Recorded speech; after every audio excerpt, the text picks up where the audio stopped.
Rubber മേഖലയിലെ പ്രതിസന്ധിയെ തുടർന്ന് നഴ്സറിയിലെ 25,000-ഓളം റബ്ബർ തൈകൾ കർഷകൻ തന്നെ വെട്ടിനശിപ്പിച്ചു. പത്തനംതിട്ട വെട്ടൂർ സ്വദേശി വിനോദാണ് തന്റെ റബ്ബർ നഴ്സറിയിലെ തൈകൾ വെട്ടിനശിപ്പിച്ചത്. ഈ സ്ഥലത്ത് വാഴകൃഷി ചെയ്യാൻ ഒരുങ്ങുകയാണ് വിനോദ്. ഞാൻ 5 വർഷമായിട്ട് റബ്ബർ നഴ്സറി ചെയ്തുകൊണ്ടിരുന്നൊരു റബ്ബർ കർഷകനാണ്. എല്ലാ വർഷവും 25,000 തൈ പുറത്ത് കച്ചവടം നടന്നുകൊണ്ടിരുന്നതാണ്. ഇപ്പോൾ 25,000 തൈയോളം ഞാൻ വെട്ടി നശിപ്പിച്ച് കളഞ്ഞു. 15,000 തൈയോളം ബഡ് ചെയ്ത് നമ്മൾ കൂടയ്ക്കകത്തിലാകെ പാകമാക്കിയ തൈകളാണ് നമ്മൾ കൊടുത്തത്, വെട്ടി നശിപ്പിച്ച് കളഞ്ഞത്. നേരത്തെ നമ്മൾ 120 രൂപയ്ക്ക് വരെ റബ്ബർ തൈ കൂടെ വിറ്റുകൊണ്ടിരുന്ന, ഇപ്പോൾ 60 രൂപയ്ക്ക് പോലും ആർക്കും വേണ്ടാത്തൊരവസ്ഥയിലായിപ്പോയി.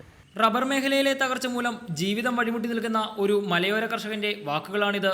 എല്ലാ പ്രതീക്ഷകളും നശിച്ചപ്പോഴാണ് നട്ടുനനച്ച് വളർത്തിയ 25,000-ഓളം റബ്ബർ തൈകളും 3 വർഷം വരെ പ്രായമായ മരങ്ങളും വെട്ടിക്കളയാൻ പത്തനംതിട്ട വെട്ടൂർ സ്വദേശി വിനോദ് തീരുമാനിച്ചത്. റബ്ബർ മേഖലയിൽ പ്രതിസന്ധി ഉണ്ടാകുന്നതിന് മുൻപ് വർഷം 30,000 റബ്ബർ തൈകൾ വരെ വിനോദ് വിറ്റിരുന്നു. പക്ഷേ ഈ വർഷം അവസാനിക്കാറായിട്ടും ഇതുവരെ വിറ്റത് 400-ൽ താഴെ തൈകൾ മാത്രം.